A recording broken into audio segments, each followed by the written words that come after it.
Assalamualaikum warahmatullahi wabarakatuh. Apa kabar kalian semua? Tetap semangat ya.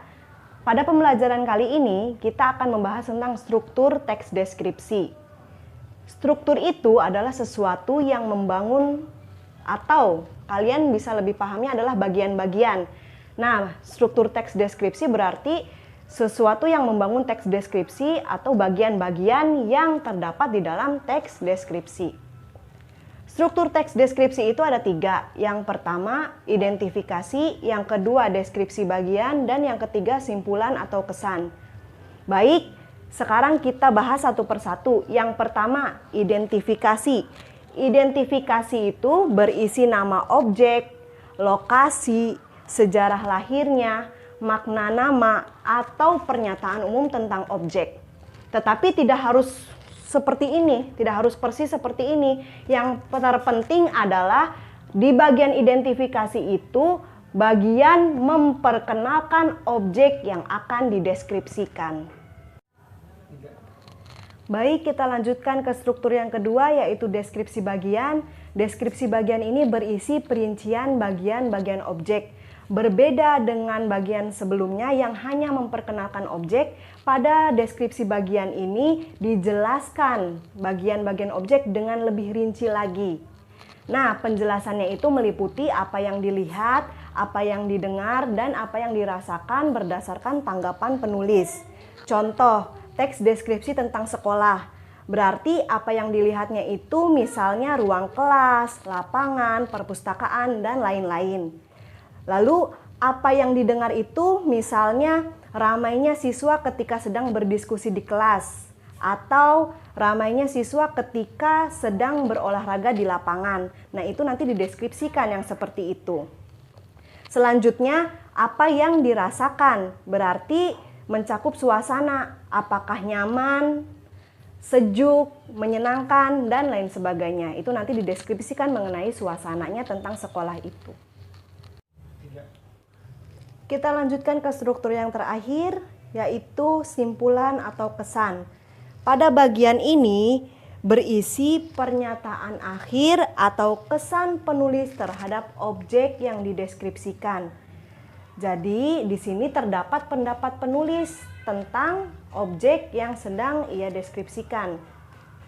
Contoh, ketika sedang menjelaskan atau mendeskripsikan tentang pantai, di situ ada kalimat, "Sungguh indah pemandangan di pantai ini. Kalian wajib mengunjungi pantai ini." Nah, itu merupakan suatu simpulan yang berisi pendapat penulis tentang pantai tersebut. Sampai sini bisa dipahami ya?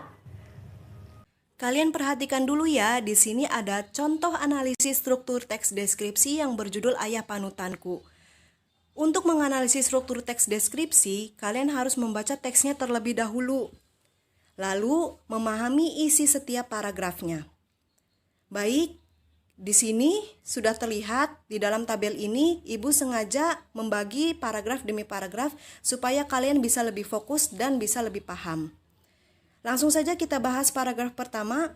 Paragraf pertama berbunyi, "Ayahku bernama Abu Salman, ayah berpostur sedang, berumur sekitar 54 tahun, rambutnya putih beruban, di dagunya terdapat bekas cukur jenggot putih. Kulit ayahku kuning langsat, wajah ayah tipikal Batak dengan rahang yang kuat dan hidung mancung tapi agak besar. Matanya hitam tajam dengan alis tebal, sepintas ayahku seperti orang India." Nah, dari paragraf 1 ini kita dapat mengetahui bahwa di paragraf 1 ini berisi nama objek yang dideskripsikan, lalu berisi tentang ciri-ciri objeknya. Berarti paragraf 1 ini berisi tentang pengenalan objeknya. Nah, sesuai dengan isinya, maka di bagian penjelasan ditulis, paragraf ini berisi nama objek dan pernyataan umum tentang objek. Karena paragraf 1 ini berisi nama objek dan pernyataan umum tentang objek, berarti paragraf ini merupakan identifikasi. Ya, struktur teks deskripsi pada paragraf pertama ini berarti identifikasi. Karena identifikasi itu isinya tentang pengenalan objek. Kita lanjutkan pada paragraf yang kedua. Paragraf yang kedua berisi Meskipun kelihatannya mengerikan, ayahku orang yang sabar. Wajahnya teduh dan selalu tersenyum menghadapi masalah apapun. Ya, ayahku adalah orang yang paling sabar yang pernah aku kenal. Tidak pernah terlihat marah-marah atau membentak. Beliau selalu menunjukkan perasaannya lewat gerakan bermakna di wajahnya. Jika melihat anaknya membandel, ayah hanya menggeleng sambil berkata lirih untuk membujuknya. Pada paragraf 2 ini kita dapat mengetahui isinya adalah merupakan perincian sikap sabar yang dimiliki oleh sosok seorang ayah. Maka pada kolom penjelasan kita tulis paragraf ini berisi perincian bagian-bagian objek yang berupa penjelasan sikap sabar seorang ayah. Kolom penjelasan ini harus sesuai dengan isi paragraf pada paragraf yang dimaksud. Karena isinya tentang perincian bagian-bagian objek, sudah pasti paragraf ini merupakan struktur deskripsi bagian. Sampai sini bisa dipahami ya? Baik, kita lanjutkan pada paragraf 3. Paragraf 3 bunyinya, tidak seperti orang Batak yang logatnya agak keras, ayahku sangat pendiam. Beliau yang irit kata lebih suka memberi contoh langsung kepada anaknya tanpa perlu menggurui. Bagai air yang mengalir tenang tetapi sangat dalam, beliau adalah teladan bagi anak-anaknya. Nah, dari paragraf 3 ini kita dapat mengetahui bahwa di dalam paragraf ini berisi sebuah pernyataan akhir atau kesan penulis terhadap sosok ayah. Di sini ada pandangan penulis yang kagum terhadap sikap dan perilaku ayah.